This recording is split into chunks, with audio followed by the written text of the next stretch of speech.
नमस्कार, मी सारिका आणि येत आहे आपली महाशिवरात्र. त्यामध्ये येत आहे 144 वर्षांनी येणाऱ्या कुंभमेल्यामधली ही महाशिवरात्र अतिशय स्पेशल असणार आहे आपल्या सगळ्यांसाठी. आपलं दुःख, दारिद्र्य, कष्ट, कर्ज हे सगळं नष्ट करण्यासाठी अनेक उपाय घेऊन मी तुमच्यासाठी आली आहे. ज्याला जो उपाय जमेल त्यानं तो उपाय करायचा आहे.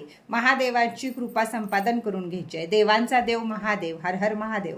तर या सगळ्या गोष्टींचं सार किंवा प्रत्येक गोष्टींचं उत्तर, दुःख हे सगळं महादेवाचरणी अर्पण करायचं आहे आणि या पद्धतीनं आपण सगळ्यांनी शिवरात्र साजरी करायची आहे.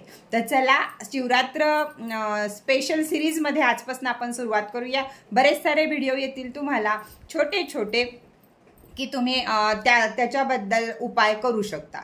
तर चला, जर तुम्हाला घरामध्ये कोणत्याही प्रकारचं सुख, शांती, समाधान लाभतच नाहीये, पैसा नाहीये, पैसा आला तर आरोग्य नाहीये, आरोग्य आलं तर घरातल्या कटकटी आहेत, असे अनेक तुमच्या बाबतीत जर गोष्टी घडत असतील तर त्यासाठी काय उपाय करायचा आहे? 144 वर्षानंतर येणाऱ्या या महाशिवरात्रीमध्ये, कुंभमेल्यातली ही पहिली महाशिवरात्र आहे. अशी महाशिवरात्र सुद्धा परत कधी येणार नाही. या प्रकारे आपल्याला महाशिवरात्र साजरी करायची. तर या तुमच्या जर दुःख हे तुमचे असतील तर सगळ्यात पहिल्यांदा सकाळी उठल्यावर जेव्हा अनोशापोटी महादेवाला जावा, आंघोळ करून लगेच महादेवाला जावा.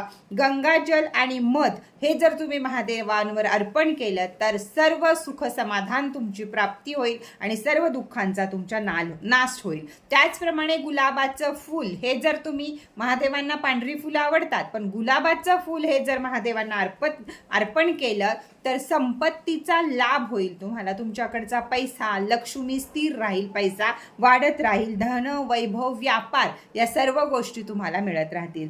त्याचप्रमाणे लिंगाष्टक नावाचं जे पुस्तक येतं महादेवांचं, त्याचा जर पाठ त्या दिवशी केला तरी सुद्धा सारी पाप नष्ट होण्याची ताकद त्यामध्ये आहे. आणि शेवटचं रुईचं फूल आजकाल सगळीकडे दिसतं आपल्याला.